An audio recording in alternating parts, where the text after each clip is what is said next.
بسم اللہ الرحمن الرحیم۔ ناظرین، آج 14 مارچ سوموار کا دن اور سال 2022، شام کا وقت۔ آپ کا اپنا میزبان جاوید اقبال آپ کے اپنے چینل پہ حاضر خدمت۔ سلام قبول کیجئے۔ کیسے ہیں آپ لوگ؟ امید ہے خیریت سے ہوں گے، آپ کا دن اچھا گزرا ہوگا، اللہ خیر کرے۔ تو جب شام کے پروگرام کا پہلا سیگمنٹ ہوتا ہے جی آج کی کہانی، تو آج کو آپ کو میں بڑی اچھی اور مزیدار کہانی سنانے جا رہا ہوں۔ کہتے ہیں ایک بہت بڑے ملک کا، ایک بہت اچھے ملک کا، وسیع رقبے پہ پھیلے ہوئے ملک کا بادشاہ پرلے درجے کا ظالم اور جابر تھا، اور اس کی ایک خاص بری عادت یہ تھی کہ اپنے ملک میں جتنے تندرست اور تناور گھوڑے ہوتے وہ مفت میں اٹھوا لیتا، ان سے کام کرواتا، اپنے ساری سلطنت کے مال برداری کا کام ان سے لیتا، اور ان کی خوراک کا بالکل خیال نہیں رکھتا تھا۔ اور نتیجہ کیا ہوتا کہ وہ گھوڑا جو بہت تندرست تھا اس کے پاس آنے سے پہلے کچھ ہی دنوں، ہفتوں یا مہینوں کے بعد انتقال کر جاتا، فوت ہو جاتا۔ لیکن بادشاہ پہ اس واقعے کا کوئی اثر نہیں ہوتا، وہ اسے برا سمجھتا ہی نہیں، اپنی اس حرکت پہ بالکل ندامت، شرمندگی نام کی کوئی چیز تھی نہیں۔ احساس ہی مر چکا ہو تو بندے کو شرم کہاں سے آنی ہے۔ خیر، ہوا یہ کہ وہ بادشاہ جو تھا اپنے وزیروں سے اور مشیروں کے ساتھ ایک دفعہ شکار کی غرض سے اپنے محل سے باہر گیا۔ باہر کہیں شکار گاہ میں پھرتے پھرتے شام ہوئی اور وہ اپنے قافلے سے بچھڑ گیا۔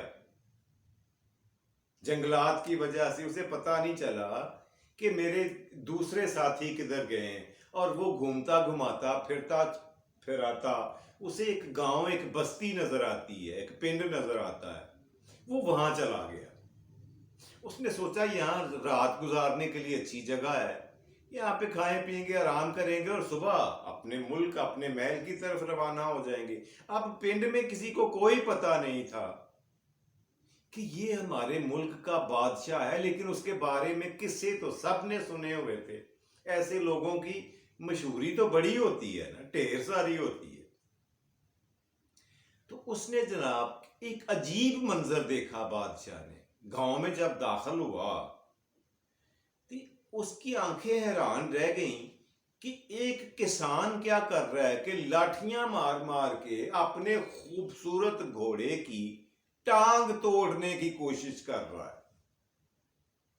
گھوڑا تندرست تھا، نوجوان تھا، خوبصورت تھا اور نسلی بھی، لیکن اس کا مالک جو ایک غریب کسان تھا وہ ایک لاٹھی مار مار کر اس کی ٹانگ توڑنے کی کوشش کر رہا تھا۔ بادشاہ سلامت کچھ دیر کے لیے تو دیکھتے رہے غور سے، لیکن اس کے بعد پھر انہوں نے آگے بڑھ کر اس کسان کا ہاتھ پکڑا اور کہا اس بے زبان پہ ظلم کیوں کر رہے ہو؟ اس نے، اور وہ کسان نے پتہ ہے کیا جواب دیا؟ اس نے کہا جس ملک کا حکمران بادشاہ ظلم کرنے سے نہ کنی کتراتا ہو، گھبراتا نہ ہو، اس کی رعیت، اس کی قوم، اس کی رعایا، اس کی عوام اس کام کو، اس ظلم کو، جانوروں پر ظلم کو کیوں کر برا سمجھے گی؟ بادشاہ سلامت نے کہا میں تمہاری بات کا مطلب نہیں سمجھا، مجھے ذرا واضح کر کے سمجھاؤ۔ کسان نے کہا بات یہ ہے بھائی، تم نے سنا نہیں ہے وہ حضرت خضر علیہ السلام اور حضرت موسیٰ علیہ السلام والا واقعہ تمہاری نظر سے نہیں گزرا، تمہاری سماعت سے ہو کر نہیں گیا، تم نے کسی سے نہیں سنا کہ حضرت خضر علیہ السلام نے راہ چلتے ہوئے ایک گری ہوئی دیوار کو تعمیر کرنا شروع کر دیا، فری میں، بیکار میں۔ آگے چل کر انہوں نے کھیلتے ہوئے بچوں میں سے ایک بچے کا قتل کر دیا، اور تیسرا کام یہ کیا کہ دریا میں ایک خوبصورت تیرتی ہوئی کشتی میں سوراخ کر دیا، اس کا پھٹا توڑ دیا۔ حالانکہ یہ تینوں کام بظاہر دانش مندی کے نہیں تھے، لیکن حضرت خضر علیہ السلام نے کیے، اس لیے کہ ان تینوں برے نظر آنے والے کاموں میں پیچھے کوئی خیر و برکت کی وجہ تھی۔ اس وجہ سے حضرت خضر علیہ السلام نے یہ تینوں برے کام کیے جو ہمیں برے نظر آتے دیکھنے والوں کو۔ اب اگر وہ کشتی نہ توڑتے تو وہ یتیم بچہ اگلے ہی دن بادشاہ سلامت چھین لیتے کشتی اس سے، اور وہ اپنی روزی روٹی سے محروم ہو جاتا۔ اگر وہ گری ہوئی دیوار کو مفت میں تعمیر نہ کرتے تو ایک یتیم کا خزانہ کسی ناجائز اور ناحق کسی کے پاس چلا جاتا جو یتیم کا حق تھا، اور وہ بچہ اس لیے قتل کر دیا کہ وہ بڑا ہو کر اپنے ہی والدین کو قتل کرنے والا تھا۔ تو یہ تینوں واقعات سے تم نے کچھ نہیں سیکھا مسافر بھائی؟ بادشاہ نے کہا وہ تو ساری باتیں ٹھیک ہیں، پر ان سارے واقعات کا تیری اس گندی بری حرکت سے کیا تعلق ہے؟ تمہاری اس جبری اور ظلم کر دینے والی کہانی سے اس کا کیا واسطہ ہے؟ کسان بولا اگر سننا چاہتے ہو تو پھر سنو، بیٹھو، کھانا شانا کھاؤ، پانی پیو، میں تمہارے لیے سونے کے لیے چارپائی کا انتظام کرتا ہوں، اور پھر یہ وجہ بھی بتاؤں گا۔ مسافر نے کہا بادشاہ نے ٹھیک ہے، پہلے مجھے بات سناؤ، بعد میں جو اس کے ساتھ کرنا ہے کر لینا، ابھی سے اس کی ٹانگیں نہ توڑو، مجھے وجہ بتا دو۔ بادشاہ سلامت نے کھانا وانا سحر ہو کے کھایا، سونے سے پہلے اس نے کسان سے پوچھا کہ اب مجھے بتا دو وجہ۔ اس نے کہا بات یہ ہے بادشاہ سلامت، آپ اس ملک کے باشندے نہیں ہیں کیا؟ آپ اس ملک کے باسی نہیں ہیں، شہری نہیں ہیں؟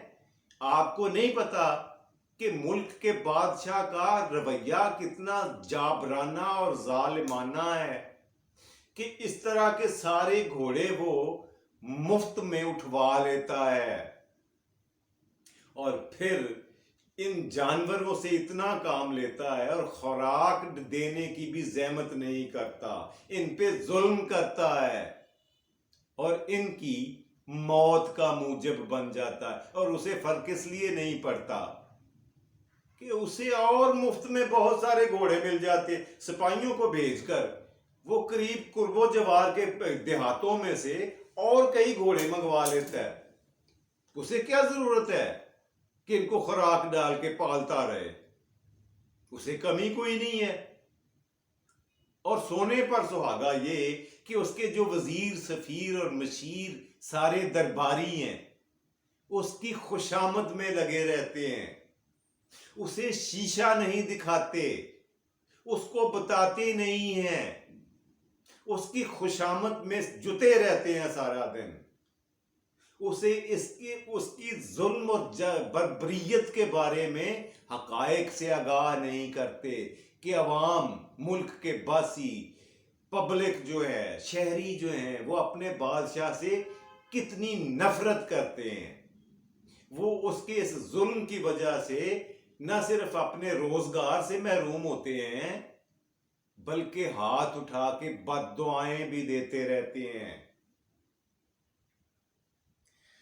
یہ وہ باتیں تھی ساری جو کچھ کسان کے دل میں تھا اس نے کہہ ڈالی۔ اس نے کہا میں اپنے گھوڑے کی ٹانگ میں نے بڑے چاہ سے، بڑے لاڈوں سے پالا اسے، یہ بڑا خوبصورت اور نسلی گھوڑا ہے، اگر میں نے اس کی ٹانگ نہ توڑی تو یہ بادشاہ اٹھوا کے لے جائے گا اور میرا تو روزگار ختم ہوگا ہی ہوگا، اس گھوڑے کی جان بھی محفوظ نہیں رہے گی۔ یہ کم از کم ٹانگ توڑ دوں گا تو اسے لے کے کوئی نہیں جائے گا، چلو کام نہ کرے میرا، میری آنکھوں کے سامنے رہے گا، میرا پیارا جانور ہے، اور دوسرا یہ بادشاہ کے بے جا ظلم و جبر سے محفوظ رہے گا، اس کی جان تو بچی رہے گی کم از کم۔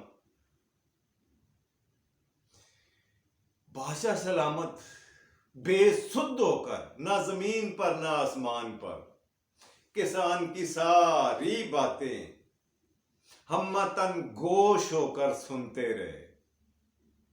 کسی ایک سوال کا، کسی ایک بات کا بادشاہ سلامت کے پاس کوئی جواب نہیں تھا۔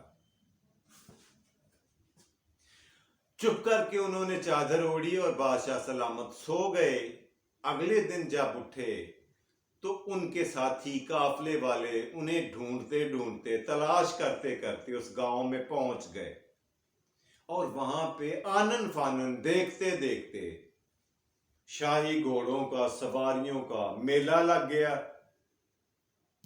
اب کسان کا ماتھا ٹھنکا، اس نے کہا اوئے یہ تو کوئی خاص آدمی ہے، عام آدمی نہیں ہے، اور جو کچھ میں نے اسے بادشاہ سلامت کے بارے میں بتایا ہے یا کہا ہے وہ میرے دل کی آواز تو تھی، لیکن اگر وہ بادشاہ کے کان تک پہنچ گئی تو وہ اس کا کتنا برا مانے گا، اور اس کا نتیجہ کیا ہوگا، میری جان تک جا سکتی ہے۔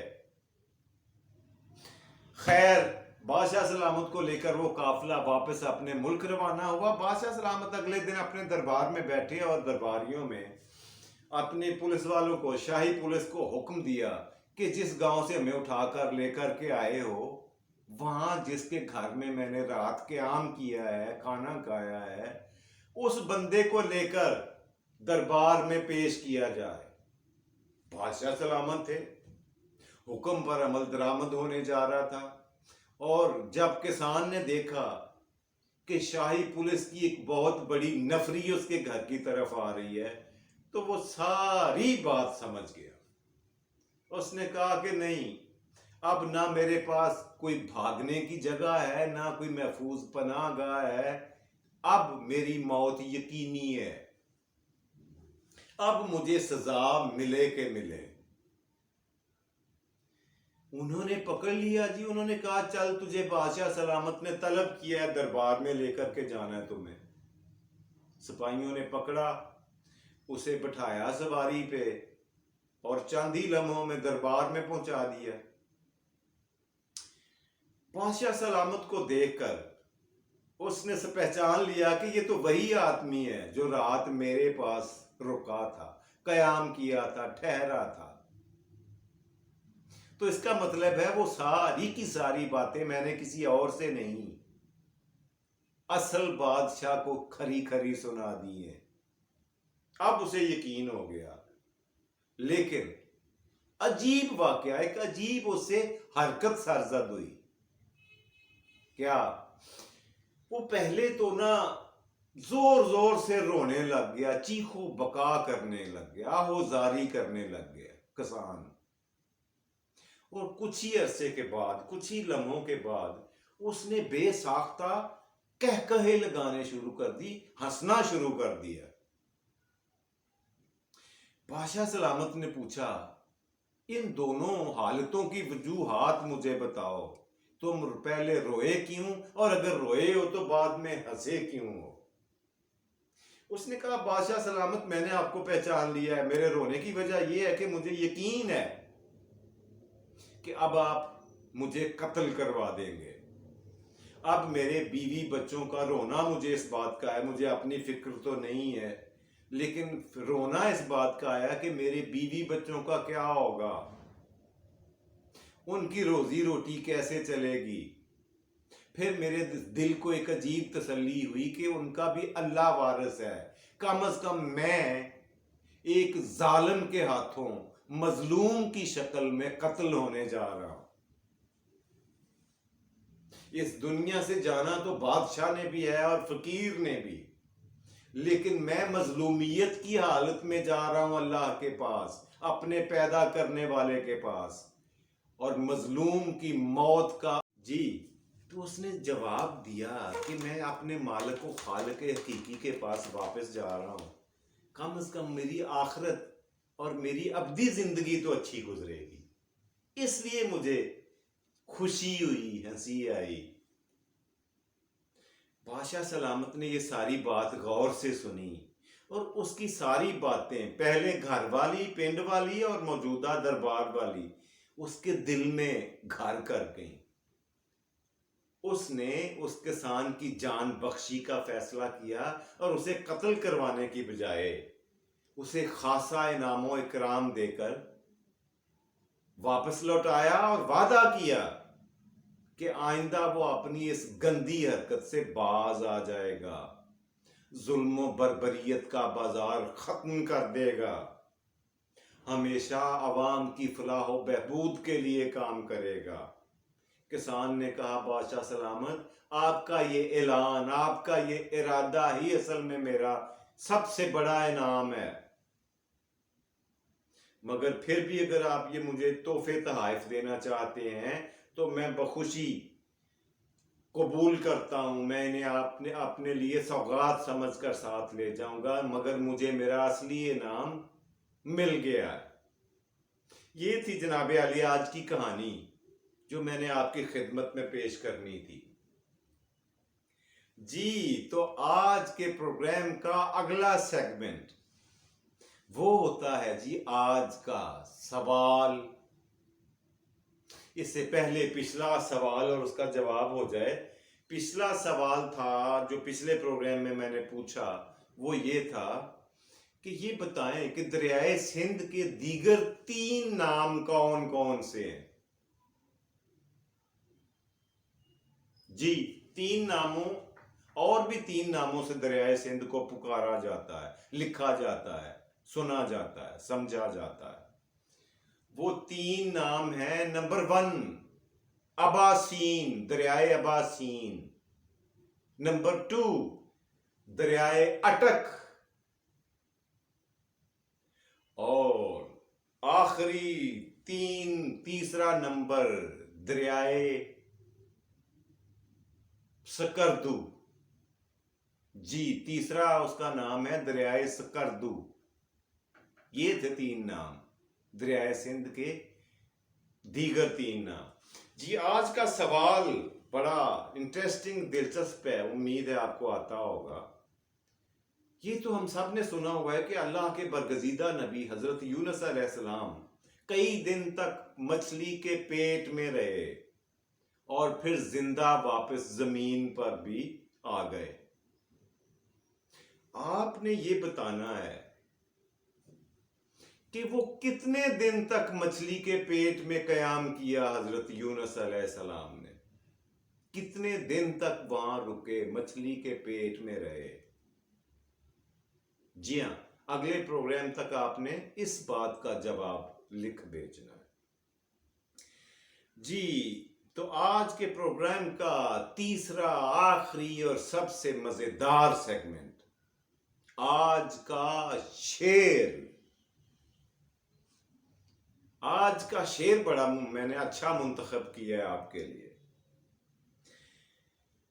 فقط باتیں اندھیروں کی، محض قصے اجالوں کے. محض باتیں اندھیروں کی، محض قصے اجالوں کے. چراغ آرزو لے کر نہ تم نکلے نہ ہم نکلے. اچھا شعر ہے نا، ادبی شعر ہے. امید ہے آپ کو اچھا لگا ہوگا. یہ تھا جی آج کا پروگرام جو میں نے آپ کی خدمت میں پیش کیا. مجھے اپنی دعاؤں میں یاد رکھیے گا. اللہ آپ سب کو اپنی حفظ و امان میں رکھے، خوشیاں عطا فرمائے، آسانیاں عطا فرمائے اور آسانیاں تقسیم کرنے کی توفیق دے. اللہ حامی و ناصر. پاکستان زندہ باد.